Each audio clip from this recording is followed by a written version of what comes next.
Welcome to Mediocre Main Character. I'm playing Matches and Matrimony, a Pride and Prejudice tale. We're playing the Darcy edition, so let's get that man. At this point, I don't even give a damn about the skills, okay? I don't care.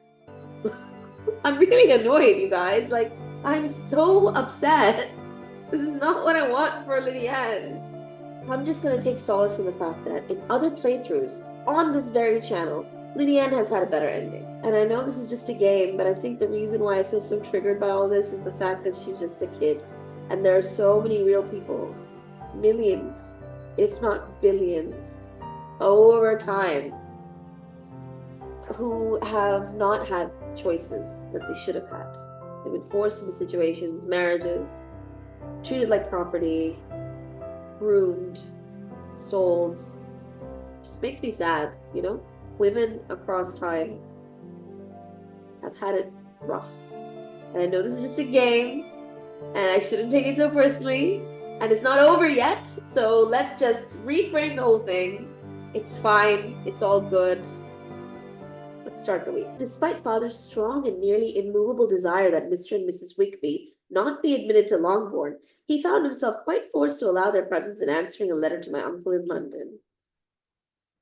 And so it was that on the day they were married, they came to Longbourn by nightfall. It's okay. They're married now.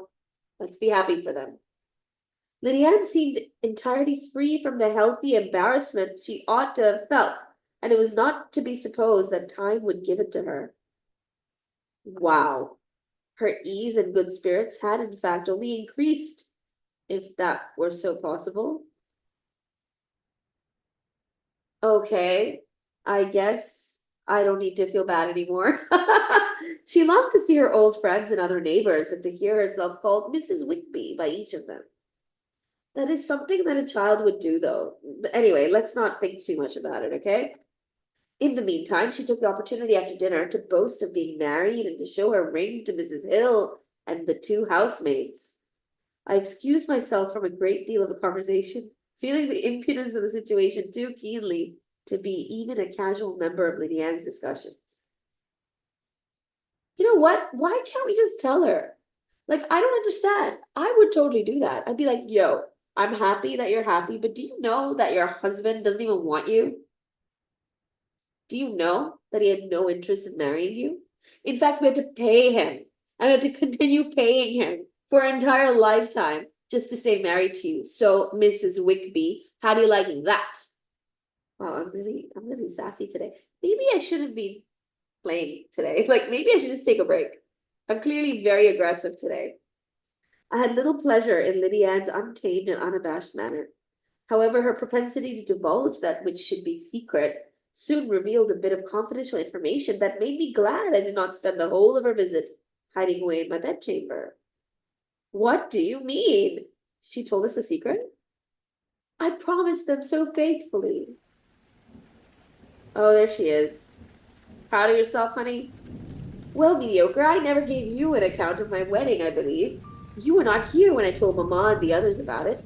Are you not curious to hear how it was managed? No! We know how it was managed! We paid for the whole thing! No, really, I think there cannot be too little said on the subject. You are so strange, but I must tell you how it went off.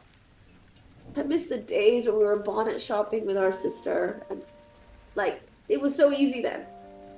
We were married, at St. Clement's because Wickeby's lodgings were in that parish.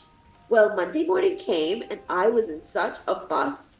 I was so afraid, that something would happen to put it off, and then I should have gone quite distracted. Well, and so we breakfasted at 10 as usual. I thought it would never be over, for, by the by, you are to understand that my uncle and aunt were horrid unpleasant all the time I was with them. Ungrateful. Well, and so just as the carriage came to my door, my uncle was called away upon business to that horrid man, Mr. Stone. And then, once they got together, there was no end of it. I was so frightened I did not know what to do, for my uncle was to give me away, and if we were beyond the hour, we could not be married all day. But luckily he came back again in 10 minutes' time, and then we all set out. However, I recollected afterwards that if he had been prevented going, the wedding need not be put off, for Mr. Darcy might have done as well. What? Mr. Darcy? Oh, yes, he was come there with Wickeby, you know. But gracious me, I quite forgot. I ought not have said a word about it. I promised them so faithfully. What will Wickeby say? It was supposed to be a secret. Interesting. Darcy was there for the wedding. Ah, thank you for that, Lydianne. You know, I'm just really nervous that Wickeby's gonna abuse Lydianne in the marriage. I don't know why, it's just giving me bad vibes. Anyway, though I promised not to ask any questions, I was burning inside with curiosity that could only be satiated by questioning, and clearly not of Lydianne. I was alone considering just how to go about discovering more in the situation when I was approached by Mr. Wickeby. Okay, stay calm, stay calm, stay calm. Don't get annoyed. Don't get annoyed. It's just a video game based on a book. Relax. Fiction. Fiction. I'm afraid I interrupt your solitary ramble, my dear sister. Ugh. I was quite sure Mr. Wickeby would not reveal any further detail on the subject, and as I'd been sworn to secrecy, I, of course, could not bring it up. I don't think Lady Lucas knows much either. This is interesting. What should we do? I would rather talk to Lady Lucas than Mr. Wickeby because I don't even want to be in the same room as him. I'm going to speak to Mr. Wickeby first because that's the choice I don't want to make. Ah, yes. Hi, Mr. Wickeby. We were always good friends, and now we are better. Yep. So, my dear sister, I find from our uncle and aunt that you have actually seen Pemberley. Yeah. Ugh. I hope you're not invited back to Pemberley. Just because you grew up there doesn't mean it's your place. I was surprised to see Darcy in London. We passed each other several times. Wow. That's it? We passed each other several times? I wonder what he was doing there. Yeah, he just wants to use the opportunity to whine. Mr. Darcy wronged me. I should be a millionaire. I don't have any money because of Darcy. But we're not going to tolerate that. Perhaps he was preparing for his marriage with Miss de Bourgh. It must be something particular to take him there at this time of the year. Did you see him when you were at Lambton? Yeah, I met Georgiana. Do you like her? More than I like you, bruh.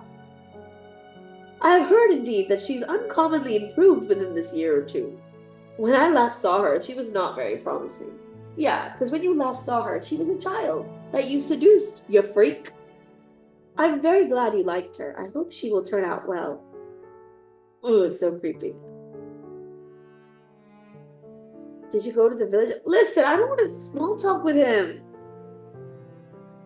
Oh, back to feel sorry for me. That was supposed to be my place. Imagine him as a man of God. The quiet, the retirement of such a life would have answered all my ideas of happiness. But it was not meant to be. Yeah, it was not meant to be because you threw it away for $3K. Did you ever hear Darcy mention it? No, we don't talk about you, bro.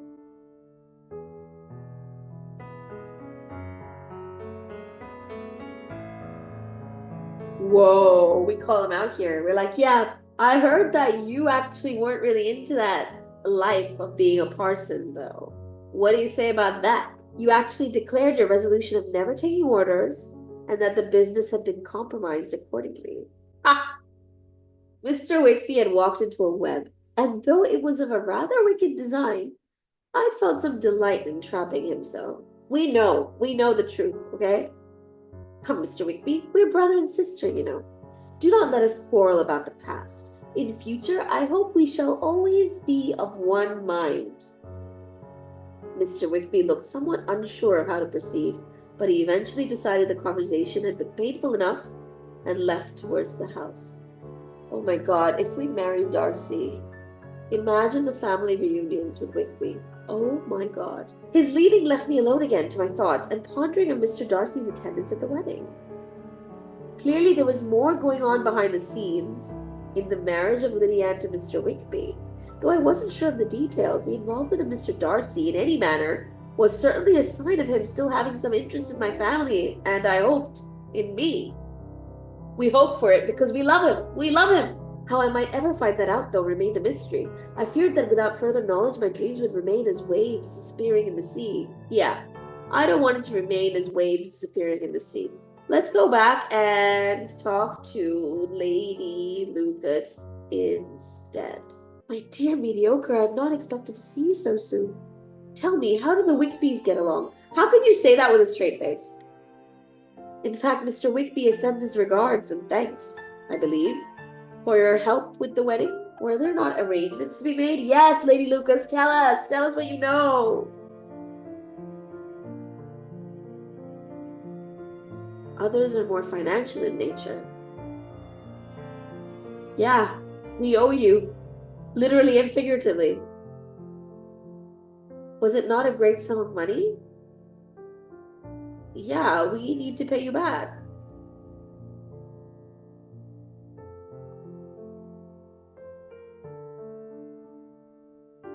Ooh. What to do?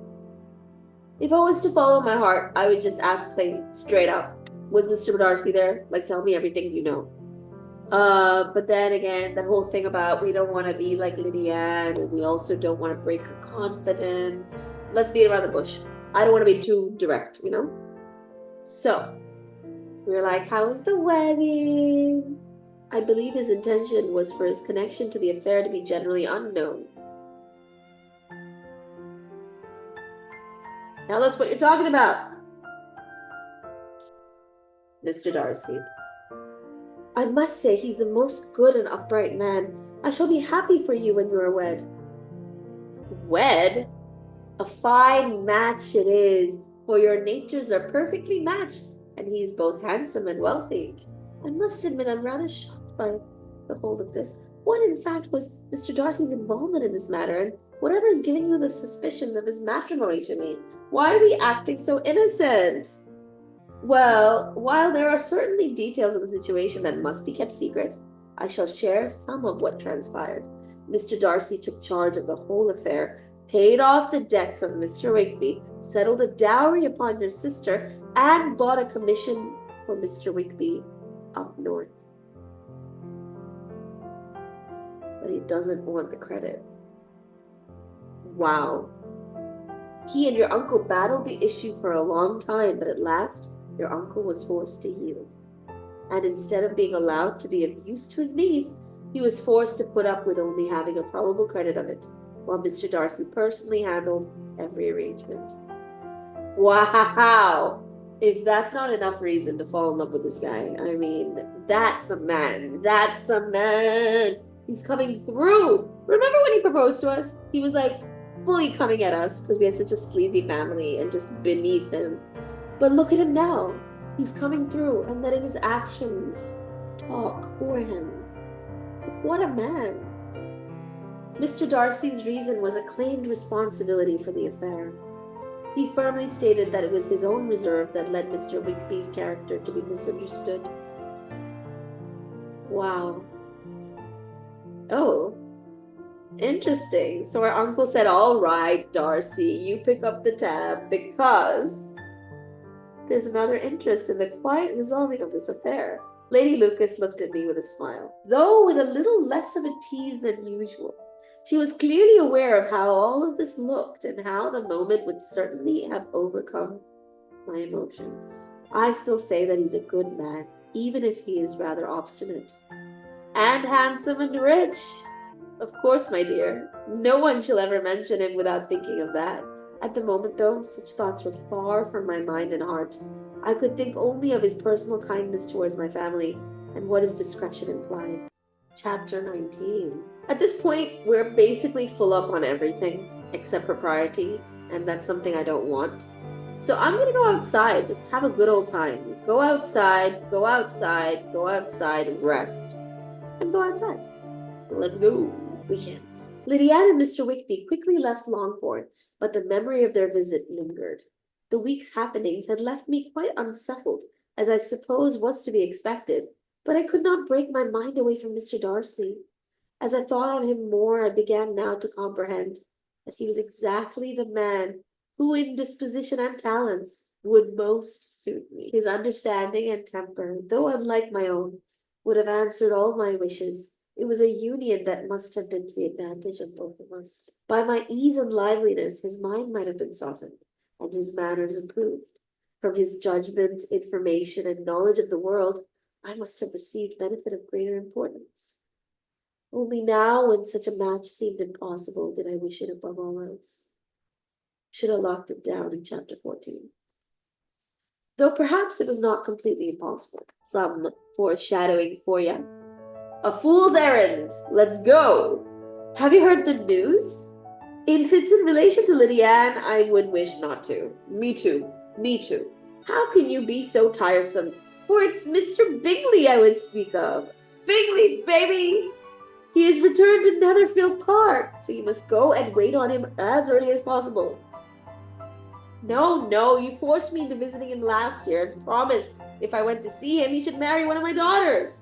But it ended up in nothing, and I will not be sent on a fool's errand again. Oh, God, really? But my dear, you must go see Mr. Bingley. It is a necessary attention. 'Tis an etiquette I despise. If he wants our society, let him seek it. I agree with Dad. He knows where we live. I will not spend my hours in running after my neighbors every time they go away and come back again. Running after your neighbors? Well, all I know is that it'll be abominably rude if you do not wait on him. But, however, that shall not prevent my asking him to dine here. I am determined. Then be so determined, but leave me out of the matter. Yeah, go invite him yourself. Oh, Jane. You've heard the news, huh? Yes, though I do wish everyone else had not. With all the gossip, I begin to be sorry that he comes at all. I wish I could say anything to comfort you, but it is wholly out of my power. You must feel it, and the usual satisfaction of preaching patience to a sufferer is denied me because you have always so much. It's true. You're good, Jane. You don't need me to say anything. He's coming. We shall not have to wait for Papa at all, for he comes this very moment. Go, see at the window. This is most agreeable. I agree, Mom. There he is with that classic face. Mr. Bingley entered with scarce a word and seemed altogether unsure of how to proceed. It's a long time, Mr. Bingley, since you went away. Yikes. Yes, it's been a long time. Do you plan to stay long? I believe a few weeks. Oh, that face. We have come as a party for sport. When you've killed all your own birds, Mr. Bingley, I beg you will come here and shoot as many as you please on Mr. Bennet's manor. I'm sure he'll be vastly happy to oblige you, and will save all the best of the coveys for you. God, Mrs. Bennet, stop sucking up. Mr. Bingley loves Jane. He's going to ask her to marry him, because I'm sure Mr. Darcy has cleared up the misunderstanding. I wanted nothing more than for the moment to end. Such unnecessary officious attention. It was misery to remain in the room. However, clearly Mamma was not finished in being overly forward and chose to do the one thing that was worse than staying in the room. Mediocre, my dear, I want to speak with you. In private. Though I had little desire to leave Jane, just now I had less ability to refuse my mother on the matter. You'll excuse me? Finally. You know, our mom, as misguided as she is, gets it. I remained in my room, not wanting to join Mother, and become thus unable to rejoin Jane and save her from the situation she'd been thrust into. She doesn't need saving. She's good. I was just about to leave my room to run to Jane's rescue when, to my surprise, Jane entered. Oh, mediocre. Show me the ring, girl. We are to be engaged. Just too much. By far too much. I do not deserve it. Oh, why is not everyone as happy as me? Honey, just enjoy it. I must go instantly to my mother. Yeah. Go. This is so lovely. How shall I bear so much happiness? Just be happy, Jane. You've been crying this whole game. Yes, happy ending for Bingley and Jane. And this is the end of all his friends' anxious circumspection, all of his sister's falsehood and contrivance, the happiest, wisest, most reasonable end. My pleasure at my sister's happiness knew no bounds. However, it did leave me wondering about my own future. as I was the only daughter left in the house. Take a walk, right? Let's take a walk. I wandered the grounds considering my situation. I felt in my heart that Mr. Darcy was indeed the most perfect of matches for me, but there was little expectation of seeing him further. Why should he come to visit us? He was at this point disconnected from our family, and though I might catch a glimpse of him at Jane's wedding, it would be impertinent to initiate a discussion with him. And so I was left unable to speak to the person I'd found myself caring and longing for most, lacking any proper method of expressing my feelings for him. Write him a letter, girl! Sheesh! Upon returning, I was surprised to find a commotion at the house as an unexpected visitor had just arrived. Are you expecting a visitor? No. I think that's the definition of unexpected. A very large carriage has come to call. I wonder who it could be.